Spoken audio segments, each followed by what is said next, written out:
Hello, everyone. My name is Samantha Hepp, and I completed my capstone experience in the Early Childhood Mental Health Clinic at Nationwide Children's Hospital. I conducted a scoping review following PRISMA guidelines to explore the impact of sensory approaches on the well-being of children aged birth to 6 years with trauma exposure. I chose this topic because 45% of children face adverse childhood experiences, increasing their risk for developmental and social-emotional challenges. Literature shows that young children process trauma through sensory motor experiences, requiring a bottom-up treatment approach focused on somatosensory interventions to regulate sensory responses and reduce trauma symptoms, with caregivers playing a vital role in stress response development.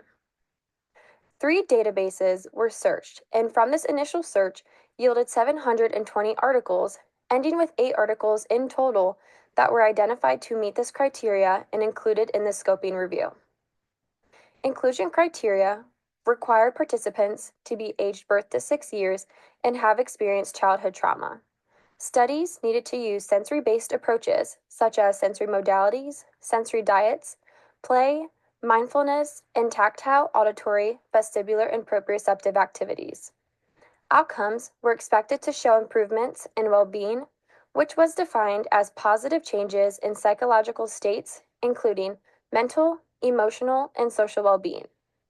This included enhancements in emotional regulation, awareness, behavioral outcomes, social interactions, and coping skills, as well as reductions in trauma symptoms and emotional distress.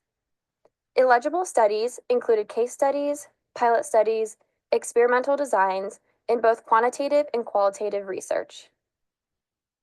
The analysis of the 8 studies identified 3 main themes with relevant subthemes. The first theme, sensory-based approaches, included subthemes of structured programs and other therapeutic interventions. Structured programs contained 3 smaller themes: STAR, CPP, and BUS VR models. The second theme, mindfulness techniques, had no subthemes. The third theme, family involvement, included 2 subthemes: family education and training, and active family participation in therapy. Now, let's dive a little more into my capstone project. The structured multimodal approach supported by literature was not fully being implemented in the early childhood mental health clinic due to barriers like limited session time, staff variability, financial constraints, and space limitations. Therefore, I conducted a provider analysis of 5 occupational therapists to assess the adoptability, acceptability, appropriateness, and feasibility of the proposed intervention. 14 total client cases were included to observe the providers using the Provider Implementation Fidelity Checklist to assess site practices and session structure adherence. Staff then received training on identified strengths and opportunities. Strengths included pre-session planning, collaboration, and ongoing monitoring, caregiver training and education, warm-up and opening activity, sensory input and engagement, and mindfulness activity, while opportunities for growth were noted in consistency in TheraPlay principles, caregiver involvement in barriers, and consistent closing activities. Full presentation details can be viewed via the QR code. The final proposed algorithm for structured therapy intervention required providers to incorporate pre-session planning using formal and informal tools to identify the child's needs and develop an individualized intervention plan. A structured, predictable session beginning with a warm-up/opening activity, followed by sensory activities, mindful movement, trauma-focused play therapy with TheraPlay principles, and a structured closing activity. Providers additionally need to ensure active caregiver participation throughout sessions with training or coaching to support goal carryover to home, school, and community settings, and ongoing monitoring and evaluation through interdisciplinary collaboration to track progress and adjust the care plan. 9 total treatment sessions were able to follow this recommended structure, with providers reporting a high satisfaction rate with the intervention structure and supporting emotional regulation and overall well-being improvements in children as identified by the analysis of the provider satisfaction and perception form. Providers identified challenges in the two main areas, including time constraints and caregiver engagement. Providers noted that the 45-minute sessions, particularly with late arrivals or children in high states of arousal and dysregulation, limited the full implementation, often leaving sensor integration and closing activities incomplete due to time constraints. Additionally, caregiver stress, fatigue, lack of play skills, and cognitive and emotional barriers hindered active participation, impacting providers' reports of varying success with coaching strategies like modeling and verbal guidance. Recommendations for improvement that was provided to the staff included increasing caregiver education and support with clear role expectations, enhancing strategies to increase active caregiver participation and caregiver child attunement, and optimizing session time management. Looking at some of the other things that I did during my capstone experience, let's start with shadowing and treatment opportunities.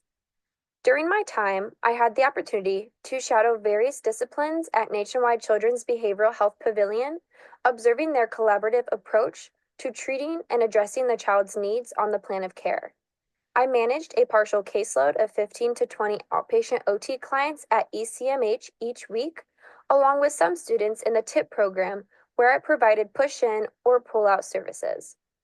Additionally, I conducted evaluations with the administration of assessments and participated in the Play Your Way group program offered by OT and SLP for children with autism or autistic traits.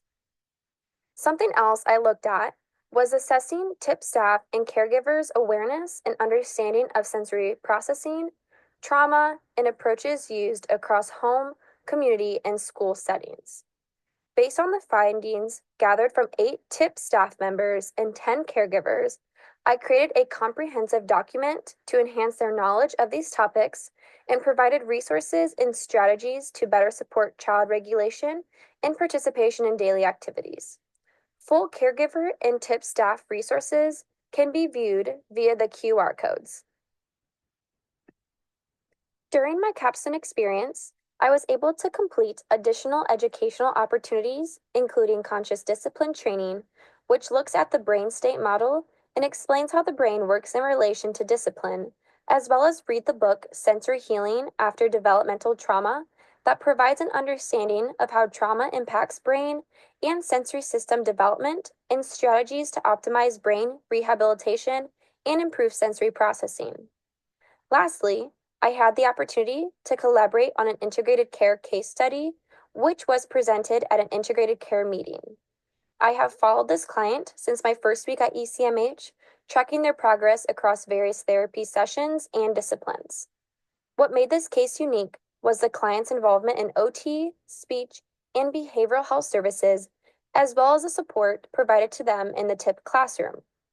The client has a complex trauma history and faced challenges distinguishing between trauma-related behaviors and characteristics of autism, which are still being evaluated.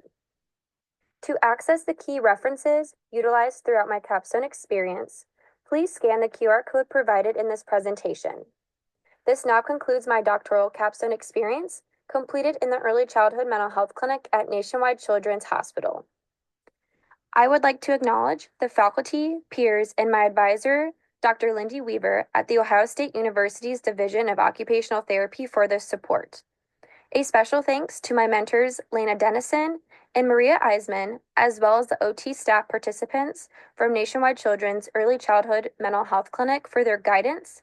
And lastly, a heartfelt thanks to my family and friends for their unwavering encouragement.